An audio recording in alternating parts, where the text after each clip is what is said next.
আজকে রোশনাই ধারাবাহিকে দেখবেন বস্তির লোক সহ আরণ্যকের বাড়ির লোকজন সবাই থানাতে আসে এবং থানার সামনে দাঁড়িয়ে থাকে। আরণ্যকের বাবা সবাইকে বলে, আমি তো এসছি, দেখি কতটা কী করতে পারি।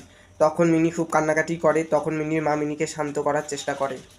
বস্তির লোকেরা স্লোগান দিতে থাকে, বলে লালনকে ফাঁসানো হয়েছে, লালনকে ছেড়ে দেওয়া হোক, নাহলে বস্তির আরও লোকজন এসে থানা ঘেরাও করা হবে। পুলিশ অফিসার লালনকে বলে, তোর চুরিবিদ্যার হাতেখড়ি কবে থেকে? লালন বলে, সেটা প্রমাণ করুন। তখন পুলিশ অফিসার বলে, আমাদের কাছে ছবি আছে। লালন বলে, যে কাজটা আমি করিনি সেই কাজে দায়ভার আমার ওপর জোর করে চাপানো হচ্ছে, তাই না স্যার? আমি তো চ্যালেঞ্জ করতেই পারি। তখন পুলিশ অফিসার বলে, তুই এমনি এমনি মুখ খুলবি না, তাই না? লালনকে ফাঁসানোর পুরো চক্রান্তটাই ছিল আরণ্যকের বাবা আর পুলিশ কমিশনারের, কারণ তারা ফোনে কথোপকথন করতে থাকে যাতে লালনকে আরও অন্যভাবে ফাঁসানো যেতে পারে। লালনের মা রোশনাইকে বলে, মা তুমি আমাদের জন্য এত লড়াই করছো, এত কথা বলছো, তাই তোমাকেই বলছি, আমরা বস্তিতে থাকতাম না আগে, কারণ ওর বাবা একটা নামকরা উকিল ছিল, ওর বাবাকে কেউ ফাঁসিয়েছিল, কারণ আমাদের বাড়ি গাড়ি সব কিছুই ছিল। আরণ্যকের বাবা থানার ভেতরে যেতে গেলে তখন রোশনাই বলে, আপনি যাবেন না।